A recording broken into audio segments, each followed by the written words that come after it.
우리들은 세상을 살면서 많은 목표를 가지고 또 많은 것들을 이루기 위해서 살아갑니다.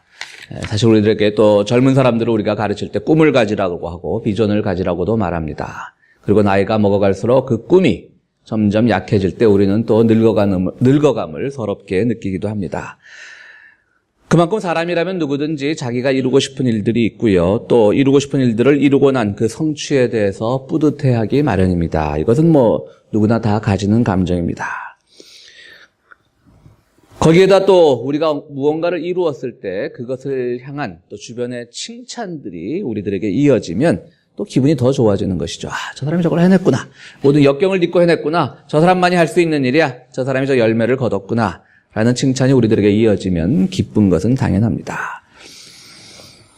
그러나 우리는 때로는 이러한 성취에 너무 만족하다 보면 내 인생의 목표가 어떤 성취, 하나의 사건을 이룬 것만에 대해서 만족하다 보면 우리가 더 발전할 기회를 놓치게 됩니다.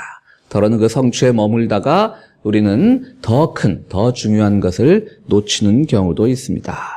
말씀드렸듯이 누구든지 자기의 존재와 자기의 성취가 인정받으면 기쁜 법이지만요, 지나치게 그것이 마치 내 인생의 모든 것을 설명하는 것인 양 생각하다 보면 우리는 실패한 사람들에 대해서 따뜻한 마음을 가지기가 힘이 듭니다. 저 사람 왜 저것도 못하지? 라고 생각을 하게 되는 것이죠. 바로 그것이 성공에 도취되었을 때 위험함입니다. 우리는 끊임없이 하나님께서 나를 도우셨다라고 말을 하고 하나님께 무언가를 이루기 위하여 우리가 기도하지만 막상 그것이 이루어지면 그냥 하나님 감사합니다, 하나님께서 도우셨습니다라고 하는 말은 하나의 상투적인, 그저 오랫동안 교회 생활하다 보면 우리의 입에 익어버린 그런 표현이 될 뿐이지 그 마음 한구석에는 내가 해내고야 말았어 라고 하는 그런 마음이 생기게 되고요. 그것이 더 깊어지게 되면 이루지 못한 자들에 대한, 또 늘 실패를 거듭하는 사람들에 대한 따뜻한 시선이나 애정을 놓치게 되는 겁니다. 오늘 우리 한국교회가 또 한국의 크리스찬들이 많은 비판을 받는 이유가 바로 여기에 있습니다. 분명히 한국교회는 오늘 많은 비판을 받고 있지만 또 우리 개신교인들이 한국의 인구 비례로 할 때 한 20% 정도가 개신교인이라 그러죠.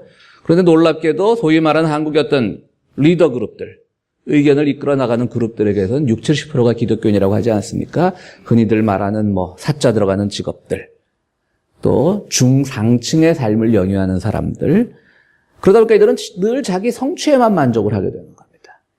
그러니까 자기의 어떤 반성이나 자기 성찰이 드물게 되는 것이죠. 나 해냈어. 하고야 말았어.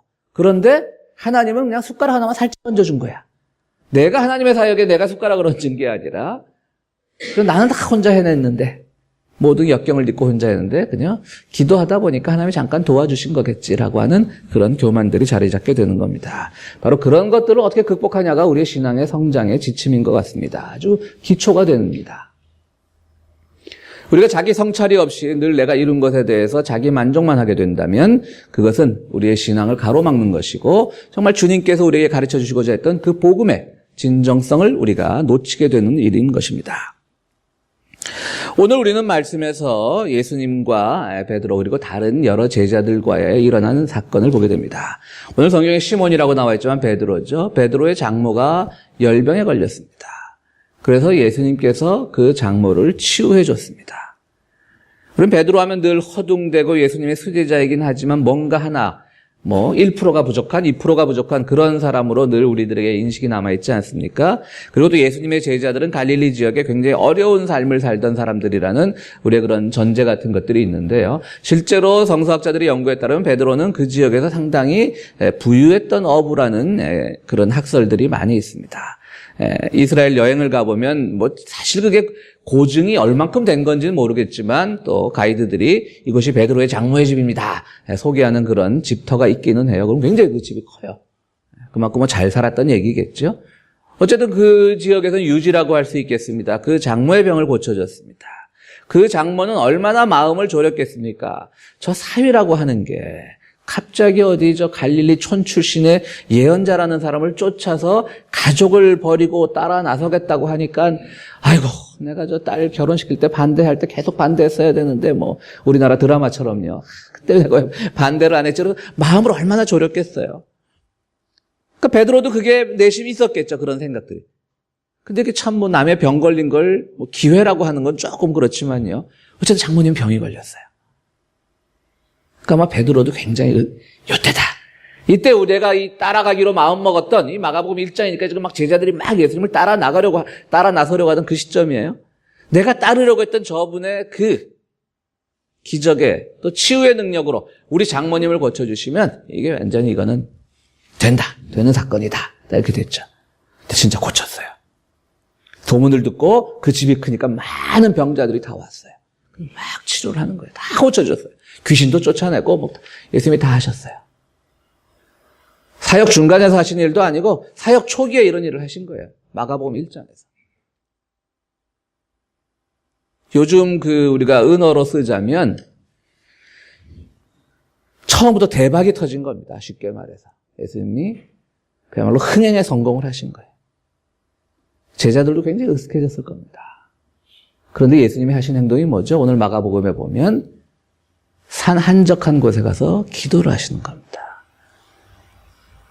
예수님께서는 지금 왜 예수님인들 자기가 이룬 성취에 대해서 뿌듯함이 없었겠습니까?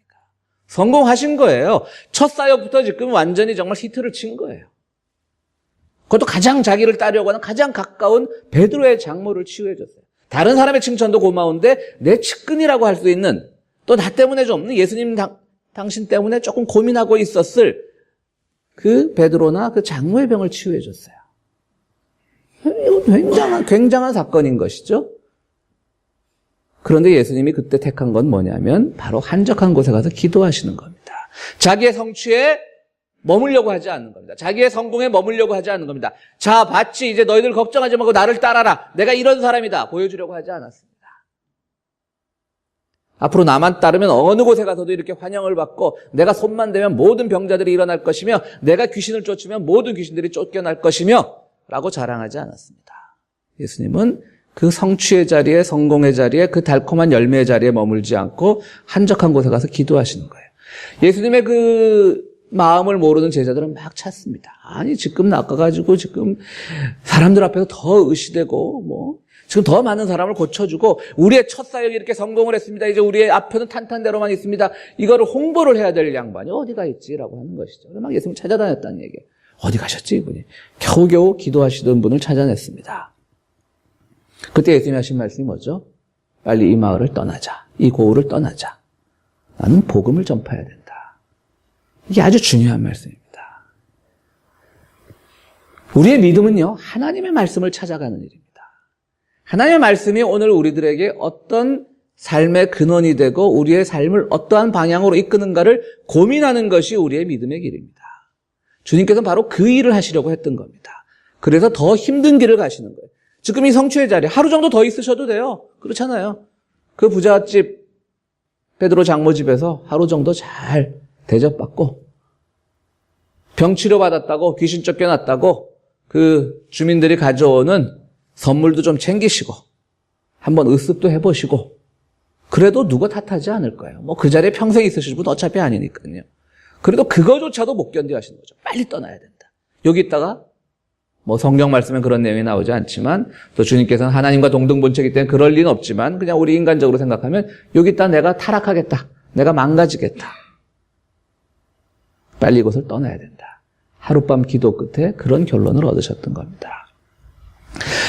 여러분 우리는 정말 신앙생활하면서 많은 성취나 열매들을 위해서 기도를 합니다. 그런 기도가 때로는 필요하고요.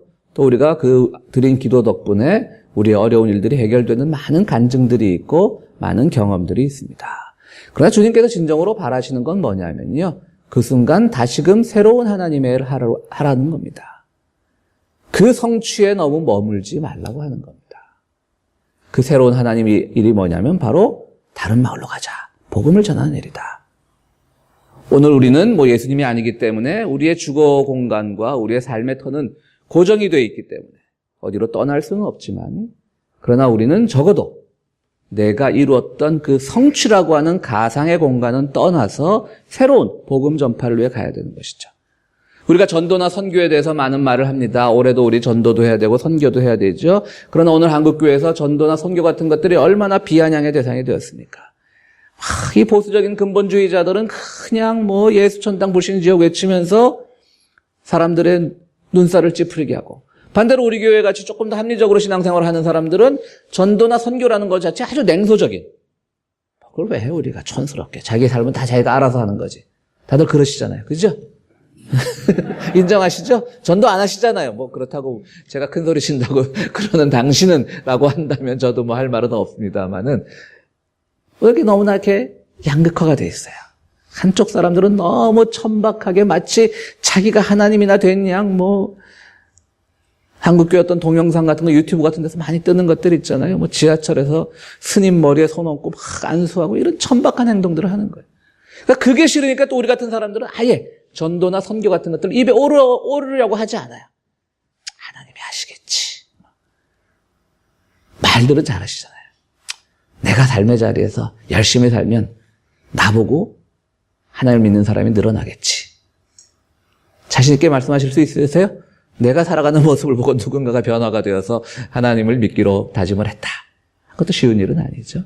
그러나 중요한 건 분명히 주님께서도 전도하러 가셨다는 거예요. 복음을 전하러 가셨다는 거예요. 그것은 무슨 말이에요? 주님께서 주어진. 오늘 우리도 당연히 복음 전도에 나서야 되지만 그 말을 우리가 좀 더 폭넓게 해석을 하면 주님께서는 새로운 힘든 길을 가셨다는 말인 거예요. 성공의 자리에 머물지 않으셨다는 거예요. 주님의 일은 하나님의 말씀을 전하는 거예요. 어떤 눈에 보이는 가시적 열매와 성과가 우리의 신앙의 표징이 아닌 거예요.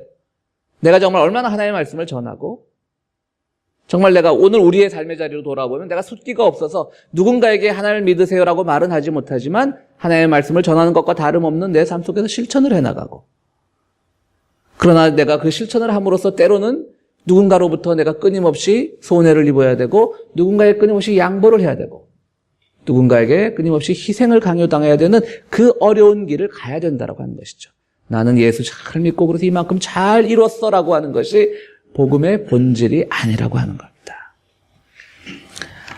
그런 점에서 우리는 너무나 신앙생활하면서 우리 스스로에 대한 고민이 부족하지 않았는지 한번 돌아보게 된다라고 하는 것이죠. 우리는 구약 성경에 아브라함의 조카 롯의 이야기를 너무도 잘 압니다. 아브람과 롯이 본래 갈대아 우르 지역을 같이 나와서 가나안 지역으로 이주했을 때는 정말 삼촌과 조카 사이에 아주 사이가 좋았지만요. 점점 재산이 이렇게 늘어나다 보니까 두 아브라함파와 그야말로 롯파의 갈등이 생긴 거죠. 그때 아브라함이 롯에게 뭐라고 얘기합니까? 높은 산에 올라가서 그때 뭐 다 땅이 뭐 무주공산이니까 주인 없는 빈산이니까요. 롯에게 먼저 제안을 하잖아요. 이제 이쯤 돼선 우리가 갈라질 때 되었다. 그러니까 네가 먼저 동편을 택해라. 조카한테 그러는 거예요. 자기 덕분에 부자 된 조카에게 먼저 선택권을 주죠. 네가 동쪽을 택하면 내가 서쪽을 택하고 네가 서쪽을 택하면 내가 동쪽을 택하고 이렇게 롯에게 제안을 하죠. 그러니까 롯은 냉큼 그래도 삼촌께서 먼저 하셔야죠. 이래야 되는데 안 그러잖아요. 그렇죠? 냉큼 한쪽을 택하죠. 그 택한 땅이 어디예요? 멀리서 보니까 땅이 굉장히 비옥하더라. 우리 창세기 16장 부분에 나옵니다. 택한 땅이 어디예요? 소돔과 고모라잖아요. 결국 하나님의 징벌을 받아서 망한 도시잖아요. 엄청나게 발전했던 도시인 거예요. 그런데 그나마 하나님께서 정말 아브라함을 봐서라도 롯의 가정은 구원하기로 하셨는데 그 롯의 아내는 그만 그 마을을 탈출하다가 소알이라고 하는 지역에 이르러서 뒤를 돌아보다가 소금 기둥이 되지 않았습니까? 그럼 뭡니까? 떠나야 되는데 성공의 자리지만 그 성공의 자리는 때로는 향락의 자리였고 부패의 자리였고 가난한 자들을 착취하던 자리였기 때문에 반드시 좋은 자리도 아니었는데 그 좋은 자리도 아닌 것을 자꾸 돌아보는 거예요. 옛날 생각을 하게 되는 거예요. 그러다 보니까 거기서 탁 굳어져 버린 거죠. 이것은 오늘을 살아가는 우리들에게도 여전히 유효한 말씀입니다. 창세기의 그런 신화적인 얘기다. 어떻게 사람이 한번 돌아본다고 그렇게 소금 기둥이 되냐? 뭐 지금 그 사회지역에 가면 실제로 그것이 롯의 아내라고 하는 것들도 있긴 있습니다만은 뭐 그건 뭐 성서 고고학적으로는 그렇게 의미는 없는 거고요. 그냥 하나의 전설처럼 있는 것이죠. 우리나라에도 뭐 가다 보면 뭐 그런 전설들 많지 않습니까? 어느 마을에 가면 어떤 바위가 있고 뭐 중요한 건 그 일은 오늘 여전히 우리들에게 일어나고 있다는 거예요. 우리가 우리의 성취의 자리만 돌아보게 되면, 우리 성공의 자리만 돌아보게 되면, 자꾸 거기 머물러 싶어 하다 보면 오늘 우리도 아무짝에도 쓸모없는 화석과 같은 굳은 존재가 돼서 화석과 같이 굳은 존재는 뭐죠? 발전하지 못한다는 거예요. 더 나가지 못한다는 거예요. 자기의 성찰이 부족하다는 얘기예요. 하나님의 말씀의 진리가 뭔지 복음을 전하는데 우리가 주저하게 된다는 얘기죠. 그런 점에서 우리는 끊임없이 하나님께서 어떻게 말씀을 하시는지, 그리고 그것을 오늘 우리는 어떻게 해석을 해야 되는지 늘 생각을 해야 된다고 하는 것입니다.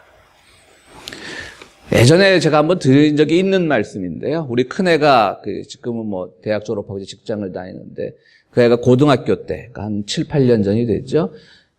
이곳에 있는 어느 선교단체에서 이제 학생들을 모집을 해서 한국의 시골 지역에 있는 교회 여름 성경학교를 맡아서 그곳에서 이제 한국에 워낙 영어 열풍이 많으니까 이 교민 아이들이 가서 이제 영어를 가르치는 그런 프로그램이 있었습니다. 우연히 그 프로그램이 있는 걸 알고 보니까 이제 뭐 모든 체재비는 다 대주고 이제 부모 입장에서는 왕복 항공비만 되면 되니까 아이도 또 한국에 한번 가보고 싶어 하니까 그때 보낸 적이 있죠. 근데 우리 교회 뭐 작으니까 우리 교회에서 한 팀이 꾸려지진 않고 이제 우리 아이가, 큰 아이가 어느 큰 교회가 구성된 어느 그 팀에 이제 한 명으로 낀 거죠. 그 교회 아이들하고 경상북도 영양이라고 하는 어느 교회에 가서 이제 한 일주일 동안 여름 성경학교 하면서 아이들에게 주로 이제 영어를 가르치는 거죠. 뭐 그 당시 고등학생이지만 뭐 초등학생들 영어 가르치는 것이죠. 기억나시는 분들 계실 거예요. 얘가 다녀와서 이런 말을 해요. 저희 큰 아이가. 얘는 거기 가서 너무너무 좋았던 거예요. 전화 집사람이나 뭐 퇴근하면 우리 LA에서 집까지가 뭐 7시나 넘어 하니까, 넘어 도착하니까 뭐 아이들 밥도 제대로 못 차려줬잖아요. 한창 그 성장기에. 그에 가니까 미국서, 자비로 그 시골의 작은 교회를 위해서 아이들을 가르치러 왔다. 그러니까 시골의 인심이 얼마나 후해. 얘는 집에서 먹어보지 못한 온갖 진기한 음식을 다 먹어보는 거예요. 저녁마다 닭백숙이 나오고 얘는 행복해 죽겠는 거예요. 야, 세상에 이런 음식도 있구나. 우리 엄마한테 얻어 먹어보지 못한. 뭐 혹시라도 그 음식에 대해서 금기가 있는 분들은 조금 그냥 이해하고 들으셔요. 심지어는 보신당까지 대접을 받은 거예요. 뭐 한국에서는 그런 것들이 워낙 이제 보편적인 음식이니까요. 근데 마지막 날 이제 기도를 하는데 같이 간 교회 아이들이 막 이렇게 기도를 하더라는 거예요. 하나님, 이 불쌍한 시골 교회 아이들을 믿음으로 구원하여 주시고, 우리가 이렇게 주님께서 우리를 이 땅에 보내셨으니 저들을 전도하게 하시고, 그래서 얘가 기도 듣다 눈을 뜨고 웃긴 녀석일세. 불쌍하긴 나보다 지금 내가 여기 와서 얼마나 대접을 받고 잘 먹고 가는데, 그리고 우리가 어디 뭐 안 믿는 곳 온 것도 아니고 시골이지만 엄연히 교회라는 곳에 왔는데 그 대형교회에서 온 자기 또래가 그 상투적인 그 교회에서 배운 기도의 언어로 말하는 게 완전히 자기들을 대접해준 이 사람들을 무슨 거지 취급하면서 그야말로 구원도 못 받아 지옥에 떨어질 아이들 취급을 하더라는 것이죠. 그게 오늘날 우리 한국교회가 가지고 있는 거예요. 나는 굉장히 대단한 거야. 성취를 한 거야.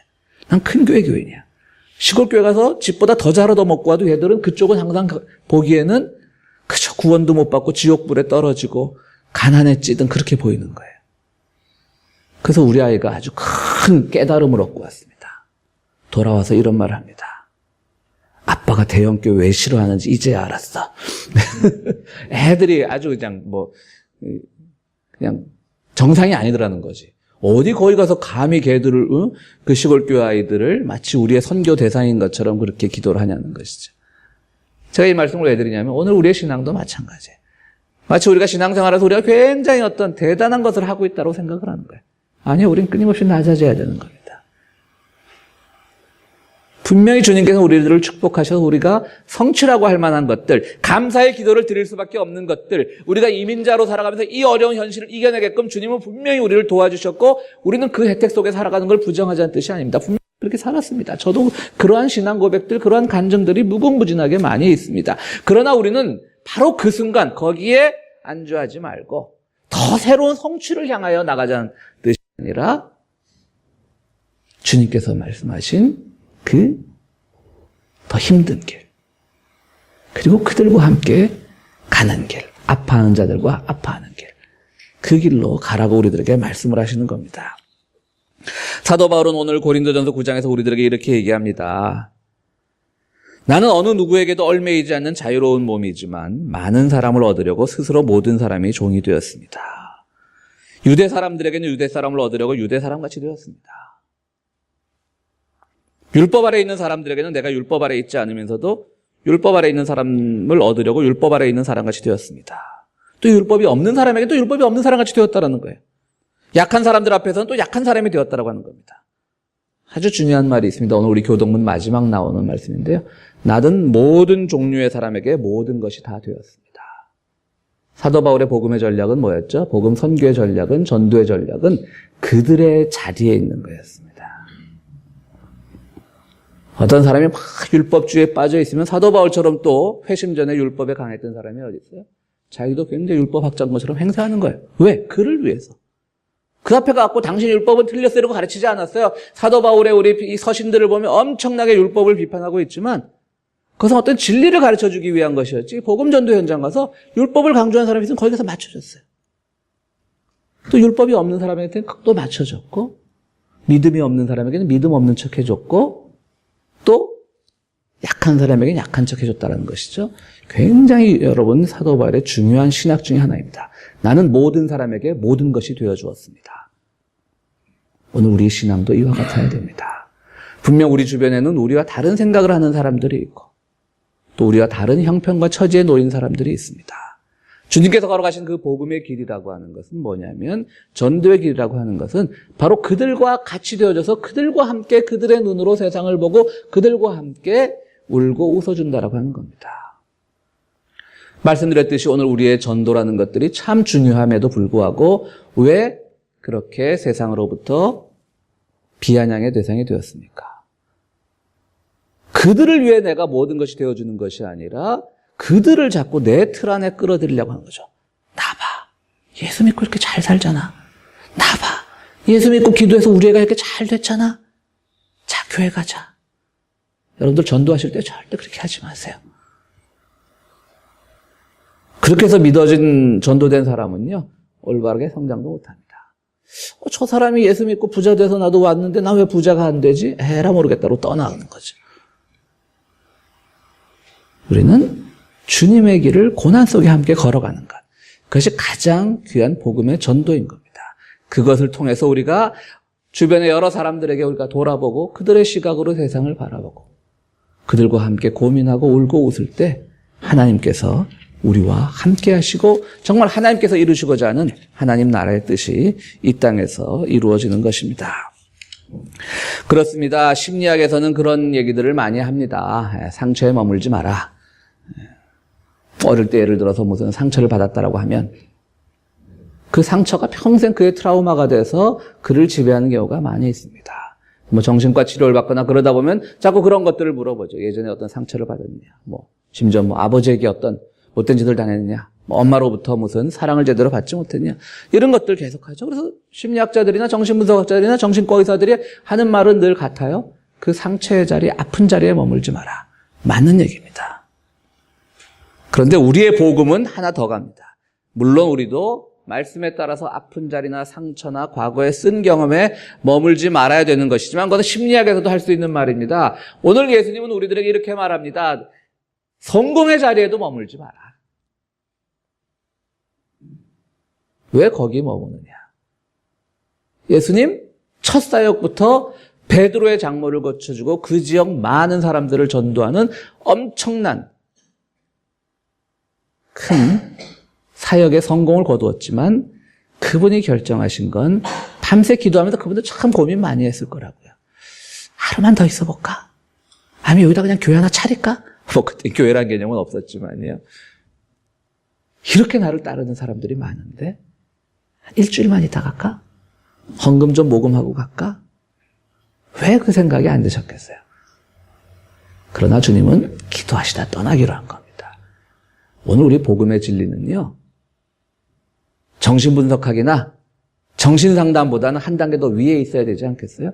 상처에 당연히 머무르지 말아야죠. 아픈 자리에 머무르지 말아야 되죠. 그러나 우리는 성공의 자리에도 머물지 말라고 주님께서 말씀하십니다.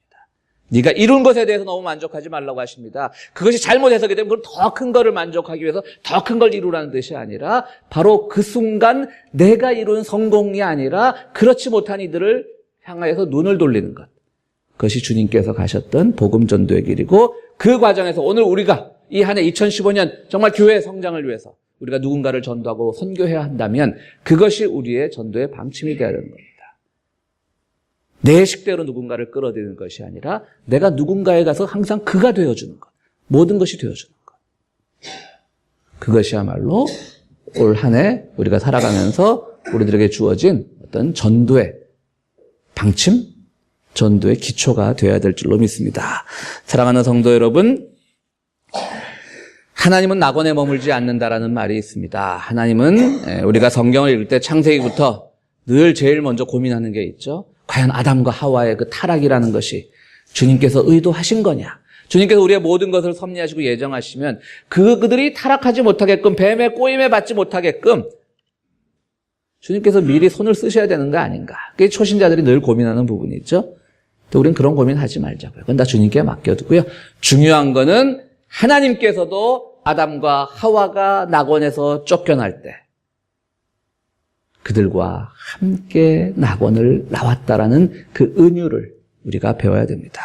하나님께서는 그야말로 그 모든 것이 채워지는 에덴 동산에 계신 것이 아니라 바로 그 가인과 아벨의 그 갈등의 현장에서, 노아의 홍수와 같은 그 엄청난 심판의 현장에서 하나님도 함께 아파하고 함께 울고 함께 우리와 길을 걸어가셨다는 사실입니다. 그 하나님을 믿는 우리들이, 심지어는 그의 아들까지도 십자가에 달리셨게 하셨던 그 하나님을 믿는 우리들이 기껏 조그만 성취, 조그만 열매를 통해서 내 신앙이 대단한 것이냐, 그런 착각에 빠지기보다는 주님과 함께 고난의 길을 걸어가고 주님과 함께 사랑의 길을 걸어가고 주님과 함께 희생의 길을 걸어갈 때 바로 오늘 사도 바울이 말한 그 복음 전도를 통하여 얻게 된 복의 내용입니다. 여러분들이 이룬 성취로부터 복을 찾지 마시고, 그럼에도 불구하고 여러분들이 용기 있게 하나님과 함께 주님과 함께 새로운 길을 걸어갈 수 있는 그런 마음이 우리들에게 생긴 것이야말로 가장 큰 축복이라는 것을 고백하는 이 한 해가 되기를 바랍니다. 사랑하는 성도 여러분, 늘 올해는 더욱더 주님과 함께 길을 걸어가심으로써 우리들에게 맡겨진 복음 전도의 사명을 잘하는, 그리고 성공의 자리에 머무는 것이 아니라 그것을 과감하게 버리고 떠날 수 있는 그런 믿음의 결단을 통해서 여러분들에게 주어지는 하나님의 진정한 축복이 가득한 한 해가 되기를 간절히 바랍니다. 우리 함께 말씀을 묵상하시면서 함께 묵상으로 기도하시겠습니다.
거룩하시고 자비로우신 하나님, 주님의 은혜 가운데 저희들 늘 주님께서 허락하시는 풍성한 은총을 누리며 풍성한 열매를 얻으며 살아가게 하시니 감사드리옵나이다.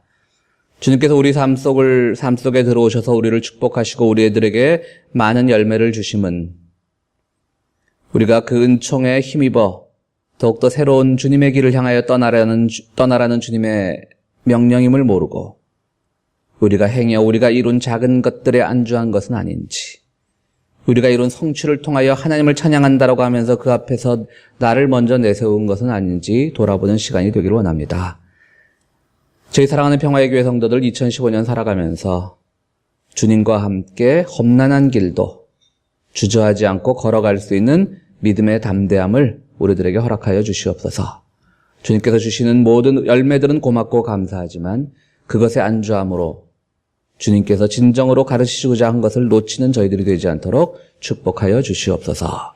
주님 앞에 나오면서 귀한 예물을 가지고 나온 손길들 주님 기억하시고 예물을 드리는 손길마다 주님께서 좋은 것으로 채우시고 또 길을 떠날 수 있는 용기를 허락하여 주시옵소서.